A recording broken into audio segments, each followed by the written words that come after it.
Hello students, good evening everyone. Students, synonyms का next lecture आपके सामने है।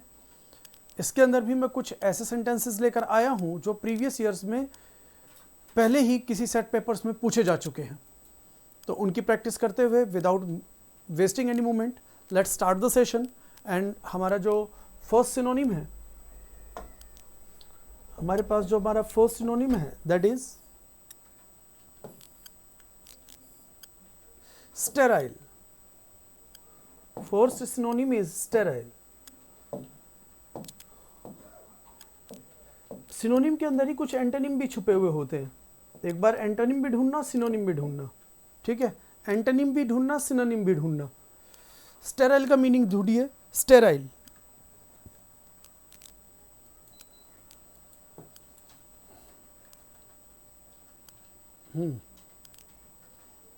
प्रोडक्टिव, सॉर्डिड, बैरन या प्योर।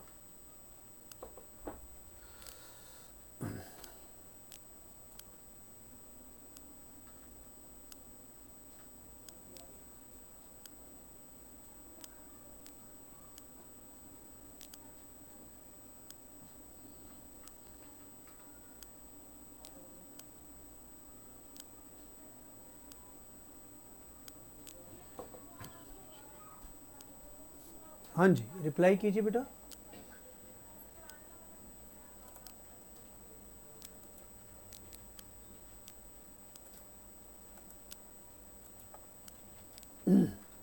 चलिए, अब मैं आपको रिप्लाई करता हूँ। जैसे कि हम यहाँ पर बात करते हैं सबसे पहले इस प्योर की, तो नहीं, सबसे पहले हम इसी की बात कर लेते हैं, स्टेराइल की। तो ये होता है अनप्रोडक्टिव।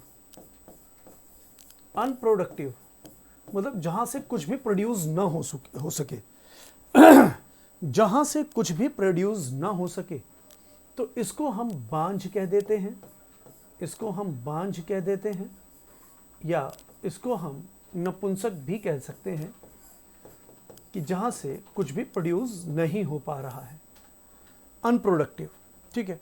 अब अगर ये क्लियर हो गया कि अनप्रोडक्टिव, तो प्रोडक्टिव मतलब जहाँ से कुछ पैदा हो पा रहा है, जहाँ से कुछ आ पा रहा है, तो वो प्रोडक्टिव हुआ। तो अगर बात करें इसका, अगर हम एंटोनिम की बात करें तो प्रोडक्टिव इसका एंटोनिम है। अगर एंटोनिम की बात करें तो प्रोडक्टिव एज एन आंसर बिल्कुल ठीक है। लेकिन इसने पूछा क्या है? सिनोनिम। सिनोनिम पूछा है तो ये आंसर नहीं हो सकता। सिनोनिम पूछा है तो ये आंसर नहीं हो सकता। क्लियर हो गया। सॉर्डिड, सॉर्डिड का मतलब होता है घिनौना। घिनौना जिसे हम नीच भी कह देते हैं। घिनौना, नीच। इंग्लिश में इसे वाइल भी कहा जा सकता है, ठीक है ना। तो अब ये कह रहा है अनप्रोडक्टिव, बांझ या नपुंसक, लेकिन उससे तो ये बिल्कुल मैच कर ही नहीं रहा। कई जगह पर ऐसा माना जाता है कि भी माना जाता था, मतलब अब तो समाज थोड़ा सा समझदार हो गया है, इन सब चीज़ों को अवॉइड ही करता है। समाज अब समझदार हो गया है कि भाई जो स्त्री मतलब बांझ होती थी तो उसको समाज में रहने लायक नहीं समझा जाता था, उसे घिनौना या नीच समझा जाता था, मंदिरों के अंदर जगह नहीं दी जाती थी। लेकिन वो पुराना समाज था। आज का समाज समझदार है, पढ़ा लिखा है, तो हो सकता है कि कई बार स्टूडेंट्स उस चीज़ से कनेक्ट करके ये आंसर ले लें। लेकिन ऐसा नहीं कि अगर कोई अनप्रोडक्टिव है, अनफर्टाइल है, इसको अनप्रोडक्टिव, इसको हम कह सकते हैं अनफर्टाइल भी कह सकते हैं, ठीक है। तो अगर कोई अनफर्टाइल है, अनप्रोडक्टिव है, तो इट डजंट मीन कि वो घिनौना या नीच है, वो तो प्रकृति है, ठीक है। तो फिर यहाँ पर ये आंसर होगा नहीं। प्योर क्या होता है? एकदम शुद्ध। अब ये तो कोई वर्ड मैच करता ही नहीं, ये तो वर्ड मैच करता ही नहीं, तो ये शुद्ध भी आंसर नहीं होगा। तो हमने तीन क्या करा? हमने क्या निकाला? हमने तीन गलत आंसर निकाल दिए। हमने तीन गलत आंसर निकाल दिए, तो जो एक बचा वो आंसर हो जाएगा बैरन। तो बैरन का मतलब जैसे कोई भूमि जहाँ पर कुछ पैदा नहीं किया जा सकता, वो जगह जहाँ पर कुछ उगाया नहीं जा सकता, उसको हम बैरन लैंड कह देते हैं। वह जगह जहाँ पर कुछ नहीं उगाया जा सकता तो उसे बैरन लैंड कहा जाता है। तो मतलब बांझ भूमि, भूमि की जिसके ऊपर कुछ उगाया ना जा सके। तो आंसर हो जाएगा हमारा बैरन। उम्मीद कर रहा हूँ सब समझ में आ गया होगा, ठीक है। Second point is second synonym reticent. अभी ये कल परसों के टेस्ट में भी था। Reticent answer silent, confident, garrulous, extrovert. Now let me know. Good evening Umang, good evening, बताइए, आंसर दीजिए।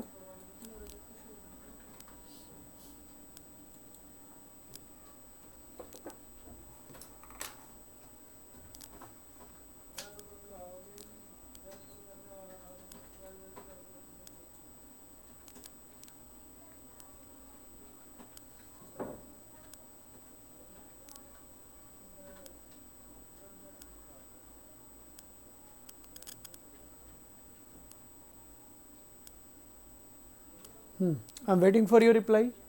हाँ, दैट्स ग्रेट।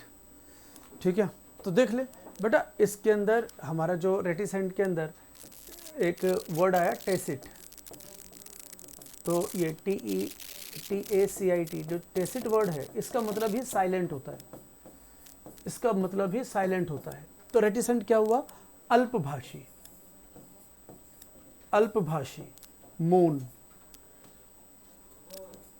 मौन, कम बोलने वाला, अल्पभाषी, मौन, जो कम बोले, रेटिसेंट। तो आंसर हो जाएगा साइलेंट। वो सीधा सीधा आंसर ऐसे लग गया। लेकिन फिर भी जो गैरुलस है, तो मैंने क्या बताया, ये इसका सिनोनिम है। अब मैंने कहा देखो, सिनोनिम भी ढूंढो, एंटोनिम भी ढूंढो, सिनोनिम भी ढूंढो, एंटोनिम भी ढूंढो। तो अब रेटिसेंट जो अल्पभाषी, मौन, जो कम बोलने वाला है, कम शब्दों का इस्तेमाल करने वाला है, तो जो गैरुलस होता है ना, तो इसका गैरुलस जो हो जाएगा वो एंटोनिम हो जाएगा। गैरुलस का मतलब होता है बातूनी, चबड़ चबड़ करने वाला। वैसे ये ज़्यादातर खूबी लड़कियों में होती है, लड़कियां ज़्यादा होती है गैरुलस, बातें बहुत करती हैं, टॉकेटिव, चैटर बॉक्स होती हैं। कॉन्फिडेंट, कॉन्फिडेंट क्या होता है? जिसके अंदर मतलब बड़ा कॉन्फिडेंस होता है। तो कॉन्फिडेंस बंदा कॉन्फिडेंट होता है। एक्सट्रोवर्ट, चलो एक्सट्रोवर्ट की बात करें तो एक्सट्रो और क्या कहते हैं ये वर्ड, तो ये एक्सट्रोवर्ट, तो एक्सट्रो मतलब एग्जिट, मतलब बाहर की ओर की बात कर रहा है, एग्जिट की ओर। एक्सट्रो मतलब एग्जिट। और क्या कहते हैं, जो एक्सट्रोवर्ट होते हैं ना, तो वर्टो, जो एक वर्ड है हमारा वर्टो, वर्टो का मतलब होता है पलटना, वर्टो का मतलब होता है टर्न, टर्न मतलब पलटना। तो जो बाहर की तरफ पलटे, एग्जिट मतलब बाहर, बाहर की तरफ पलटे, मतलब ये वो लोग होते हैं, ये वो लोग होते हैं जो अपने, इनके मन में कभी भी कोई विचार आते तो तुरंत किसी न किसी के सामने ये रख देते हैं। तो इनको हम बहिर्मुखी कहते हैं। इनको हम क्या कहते हैं? बहिर्मुखी।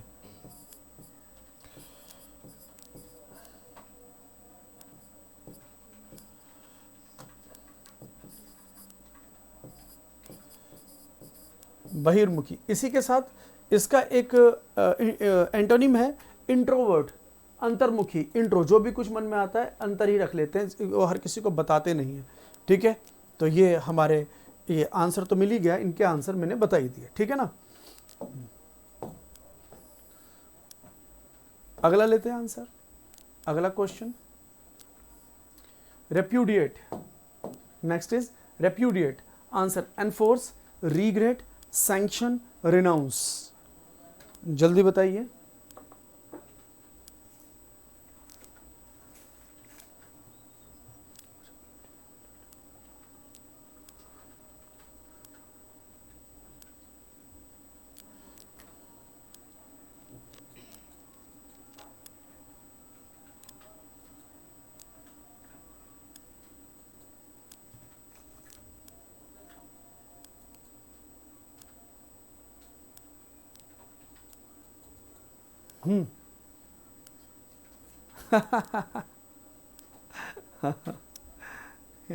लड़के भी बोलते हैं ज़्यादातर। मैंने ये नहीं कहा कि हमेशा लड़कियां ही बोलती हैं, मैंने ये भी कहा लड़के भी बोलते हैं, मतलब ज़्यादातर लड़कियां बोलती हैं, तो इसका मतलब कुछ लड़के भी बोलते हैं। अब लड़कियां क्या कहते हैं, बातें करती हैं, तो कुछ कुछ गंदी हरकतें तो लड़कों में भी आएंगी ना। वो बुरा लग गया है, उमंग को बुरा लग गया। चलो, रेप्यूडिएट। तो बेटा पहले रेप्यूडिएट को समझ लेते हैं। रेप्यूडिएट का मतलब होता है डिटैच। इसका मतलब होता है डिटैच, अलग करना। इसका मतलब होता है डिटैच, मतलब अलग करना, किसी भी चीज़ को अलग कर देना। डिटैच, दो चीज़ें जुड़ी हुई हैं उनको अलग कर देना, डिटैच। चलो, एनफोर्स क्या होता है?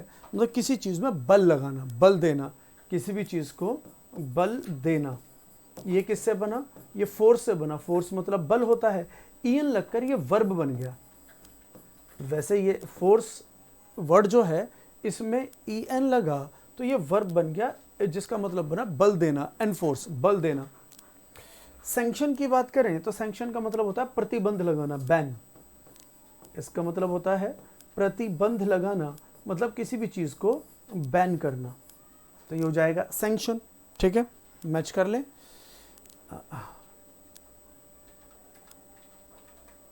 हाँ, परित्याग करना, बिल्कुल। इसका मतलब जो होता है शुद्ध हिंदी में से कहते हैं परित्याग करना, वैसे अलग होना है ना, अलगाव। रिग्रेट मतलब होता है पछताना, रिग्रेट मतलब पछताना, तो जिसको हम कह देते हैं रिमोर्स, पछताना, रिग्रेट या रिमोर्स, पछताना। अब रिनाउंस का मतलब होता है लीव, रिनाउंस का मतलब होता है लीव, मतलब छोड़ना।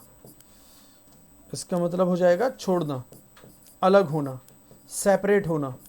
तो फिर हमारा इसका मतलब भी डिटेच, अलग होना, छोड़ना, तो मीनिंग हमारा डी हो जाएगा, रिनाउंस। तो मीनिंग हमारा होगा डी, रिनाउंस। ठीक है, ओके बेटा। Next question, question number next, synonym renown.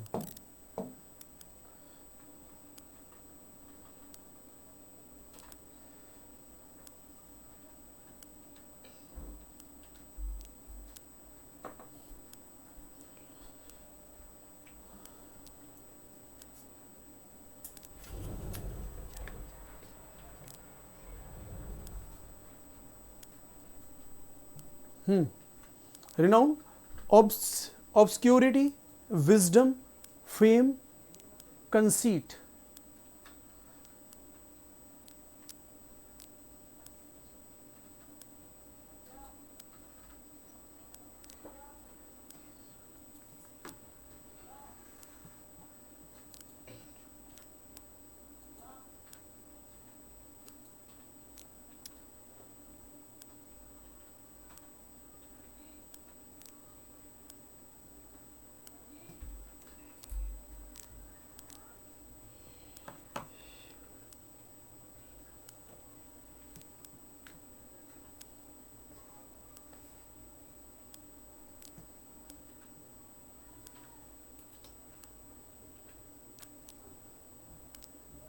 बताइए बताइए।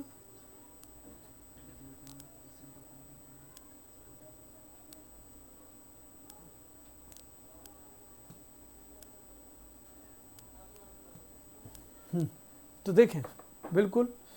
तो रिनाउंड का मतलब जैसे रिनाउंड, रिनाउंड ऑथर, मतलब इसका मतलब हो जाएगा यश, प्रसिद्धि। इसका मतलब हो जाएगा यश, प्रसिद्धि। अगर मैं इसी को डिफाइन करूं तो पॉपुलैरिटी भी कह सकते हैं, पॉपुलैरिटी। तो अगर हम इनको, ये समझ में आ गया है, तो एक एक करके इनके मीनिंग देख लेते हैं, एक एक करके इनके मीनिंग देख लेते हैं। तो पहले लेते हैं कंसीट। तो कंसीट का मतलब होता है घमंड करना, इसका मतलब होता है घमंड, मतलब प्राइड, इसका मतलब है घमंड, pride.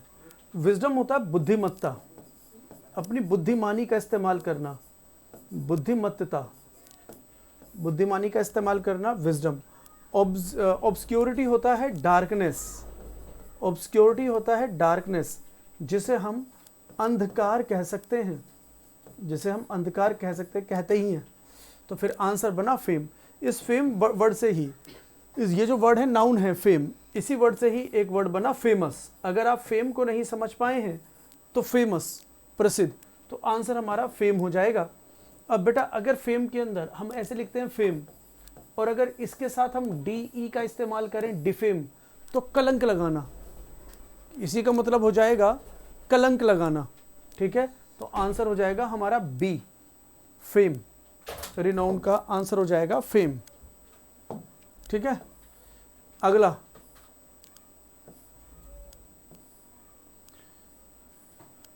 Rampant. Next, rampant, excessive, gentle, rare और लिमिटेड।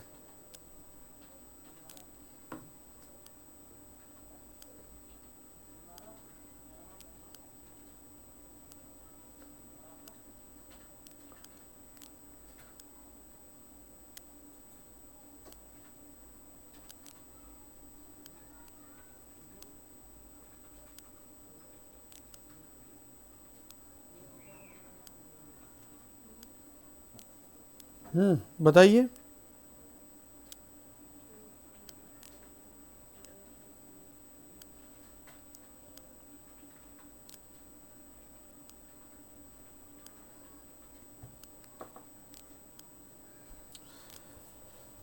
दीजिए, रिप्लाई दीजिए।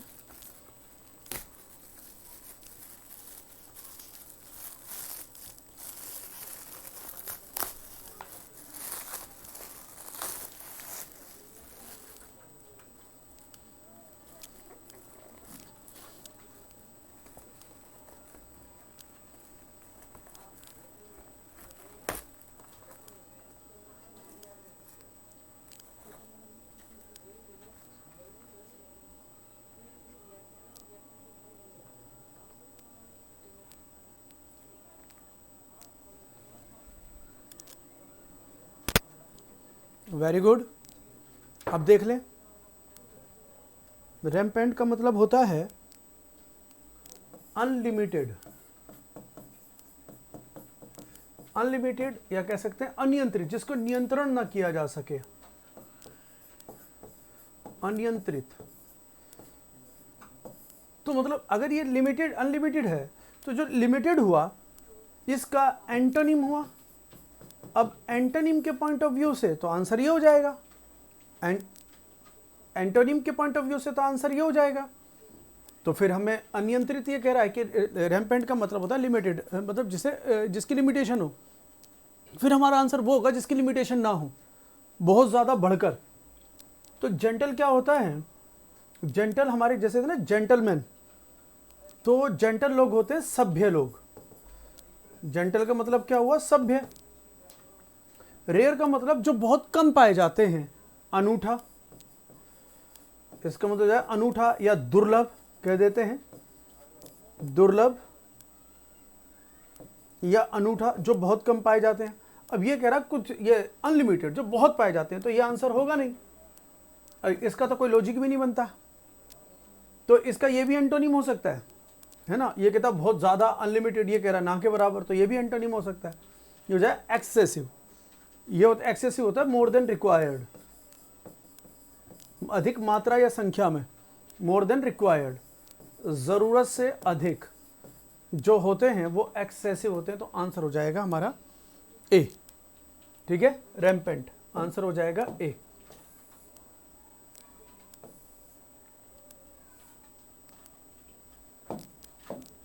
हाँ जी, अगला prevalent, common, different, unusual, rare.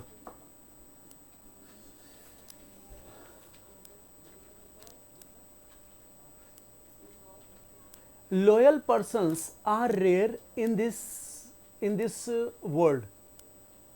Loyal persons are rare in this world. तो रेयर मतलब अनूठा, मतलब कि वफादार लोग बहुत ही कम होते हैं इस दुनिया में।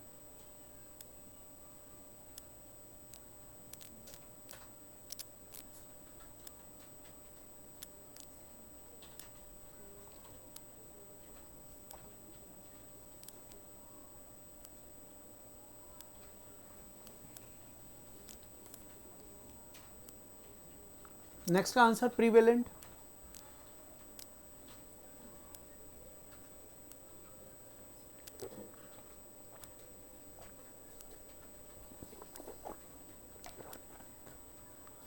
तो बेटा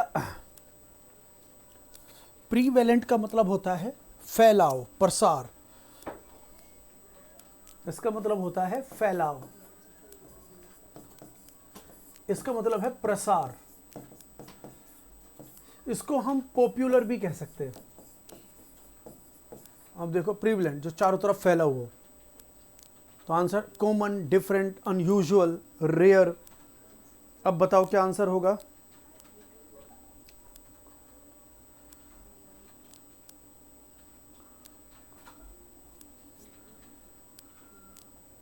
ठीक है, तो देखो रेयर तो अभी बता दिया था हमने, दुर्लभ या अनूठा, दुर्लभ या अनूठा।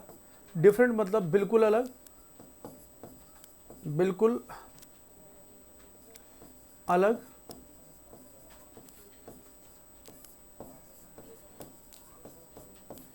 बात करते हैं अनयूजुअल, असाधारण। इसका मतलब है असाधारण। अनयूजुअल मतलब असाधारण, और कॉमन मतलब साधारण, कॉमन मतलब साधारण या जनरल, इसका मतलब हो जाएगा साधारण या जनरल।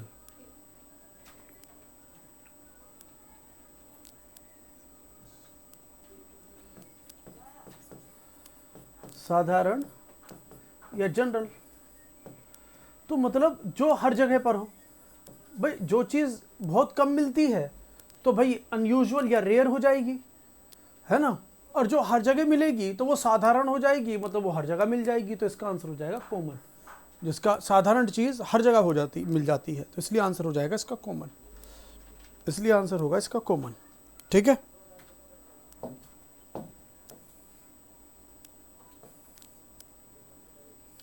प्रिकेरियस,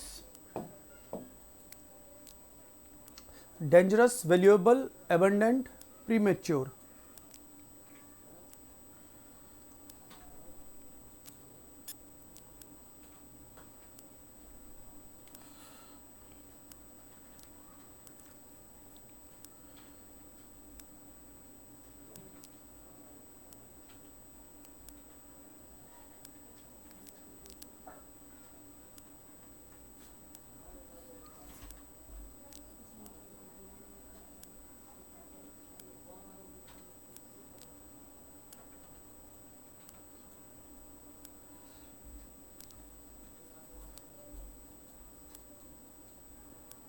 हाँ जी, तो देखिए, तो प्रिकेरियस का जो मीनिंग होता है ना, that is not safe.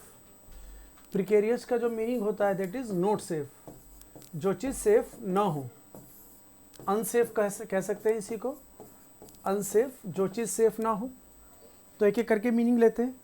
Pre का मतलब होता है बिफोर, और मैच्योर का मतलब होता है परिपक्व, है ना। प्री मैच्योर, तो मैच्योर होता है परिपक्व, तो मतलब समय से पहले किसी चीज़ का हो जाना। प्री मैच्योर का मतलब, जैसे कहते हैं ना प्री मैच्योर बेबी, तो जनरली बेबी को जन्म लेने में 9 मंथ्स लगते हैं। जनरली बेबी को जन्म लेने में 9 मंथ्स लगते हैं।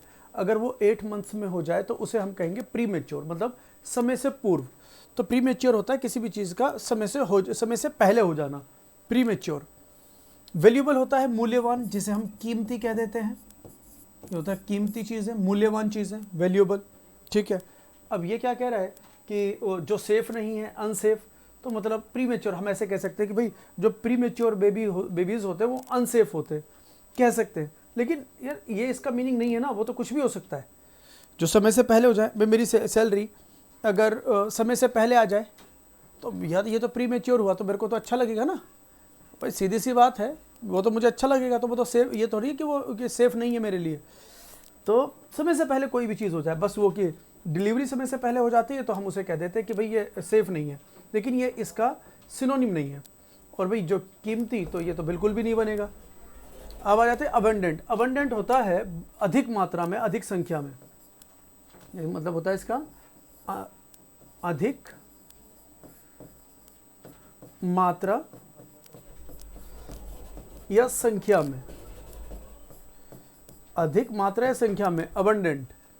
तो भाई जो चीज़ सेफ नहीं है तो वो खतरनाक है, जो खतरनाक है वो डेंजरस है, क्योंकि डेंजरस को हम कह देते हैं खतरनाक। डेंजरस को हम कह देते हैं खतरनाक। तो बट हम जो क्या कर रहे हैं सेंटेंसेस, ये क्वेश्चंस हमने कौन से लिए, जो प्रीवियस ईयर में ऑलरेडी पूछे जा चुके हैं। ठीक है, इन बात को समझे। तो मैं आप कोई भी ऐसा नहीं दे रहा हूँ जो पिछले ईयर में ना पूछा गया हो। बस कोई क्वेश्चन कहीं से उठाया हुआ है, कोई क्वेश्चन कहीं से उठाया हुआ है, एज इट इज नहीं है बस। परप्लेक्स, डिसीव, कॉम्प्लेक्स, बेविल्डर या सरप्राइज।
हाँ जी, देखें,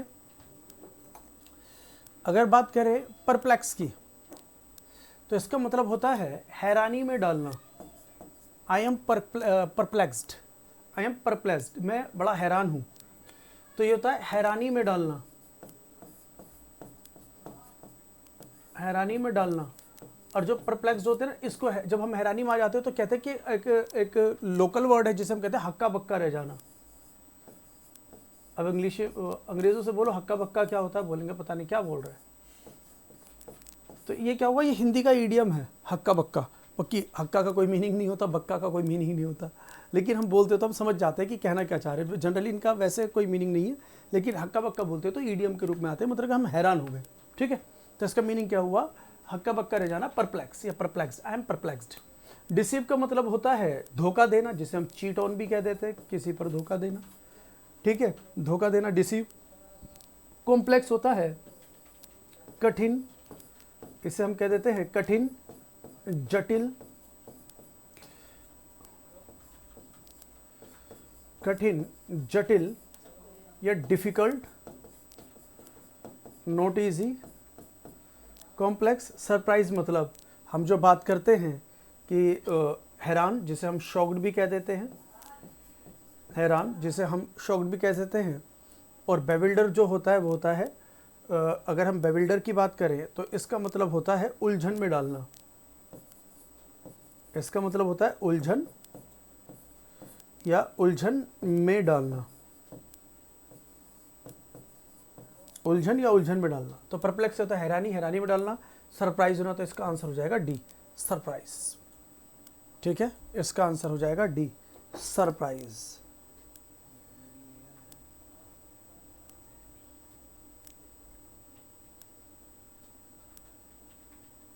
चलो अगला, दैट इज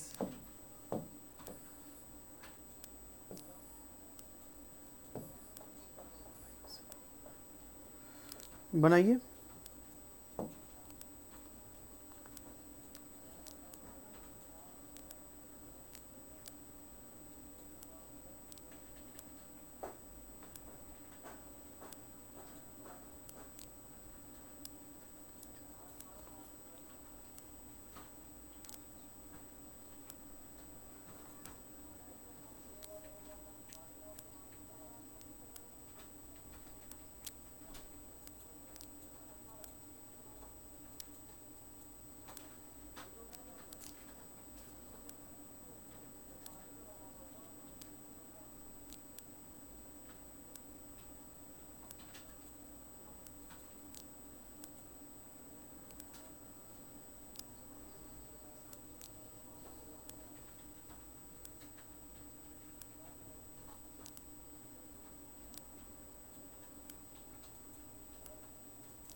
हाँ जी, देखें, बात करते हैं पहले पेंसिव की।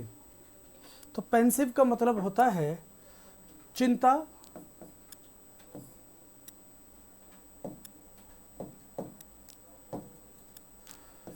चिंता या उदासीन होना किसी चीज़ के प्रति। पेंसिव, चिंता या उदासीन होना किसी चीज़ के प्रति, तो वो होता है पेंसिव। अब देख लो एक एक करके। तो चिंता या उदासीन। ट्रेजिक होता है दुखद, ट्रेजिक होता है दुखद। तो हमें ये मीनिंग लग सकता है, लेकिन पहले सबके मीनिंग ले लो। ट्रेजिक, दुखद।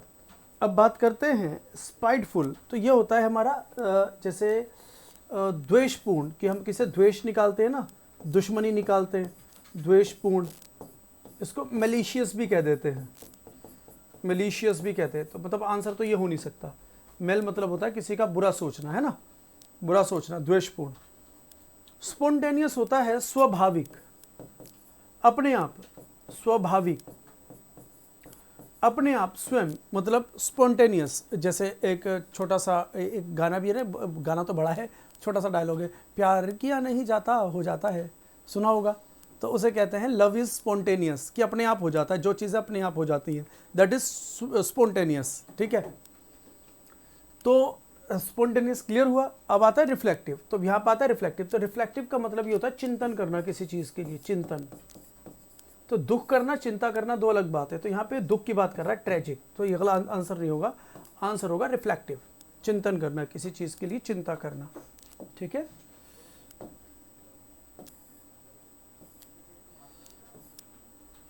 हाँ जी, अगला देखिए।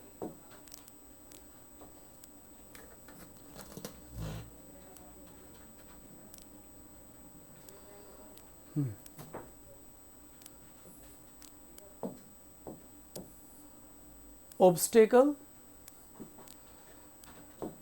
आंसर ढूंढिए। Benefit, accessory, clearance, barrier.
चले अब देखें एक एक करके।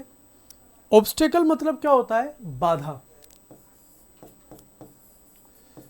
ये होता है बाधा, किसी चीज के अंदर परेशानी, अड़चन, इसे कहते हैं बाधा, अड़चन, परेशानी। ठीक है, ऑब्स्टेकल। बेनिफिट क्या होता है, बेने का मतलब क्या होता है, बेने वर्ड का मतलब होता है गुड। ठीक है, और बेनिफिट का मतलब होता है फायदा। बेनिफिट का मतलब क्या हो जाएगा, फायदा, किसी का फायदा पहुंचाना। क्लियरेंस जो होता है वो होता है भुगतान। मतलब जब आप कोई चेक हमारा क्लियरेंस में लगा हुआ होता है, भुगतान में मतलब निकासी, कि उससे पैसे की निकासी हो जाएगी, पैसा निकल जाएगा। भुगतान या निकासी, कि पैसा निकल जाएगा। एक्सेसरी होता है सहायक, ये होता है सहायक। जैसे जब आपने कभी मोबाइल खरीदा होगा, तो मोबाइल के साथ क्या आ जाता है, मोबाइल के साथ क्या यूज़ हो जाता है, कि जैसे उसकी लीड भी आ जाती है, कान की लीड, चार्जर। तो ये कान की लीड जो होती है, ये जो ईयरफोन होते हैं, ये चार्जर होते हैं, तो ये क्या है, ये सहायक चीज़ें हैं, फ़ोन को इस्तेमाल करने में सहायक चीज़ें, तो इनको एक्सेसरीज कहा जाता है। ठीक है, तो ये कहता है बाधा। तो अब तो इनका तीनों का मीनिंग तो होगा नहीं, तो फिर बाधा हो जाएगा बैरियर। तो जो बैरियर होता है, ये अवरोध उत्पन्न करना होता है, किसी भी चीज़ में अवरोध उत्पन्न करना जो होता है वो बैरियर हो जाएगा। तो आंसर हो गया हमारा बैरियर। तो उम्मीद कर रहा हूँ बात समझ में आ गई होगी। ठीक है, बात समझ में अच्छी तरह आ गई होगी, बढ़िया तरीके से आ गई होगी। ठीक है, तो दोस्तों आज के लिए इतना ही है इस वीडियो में। मिलते हैं अगली वीडियो में कुछ और टॉपिक्स के साथ, कुछ और वर्ड्स के साथ, कुछ और कॉन्सेप्ट के साथ। तब तक के लिए see you, tata, bye bye, have a nice day.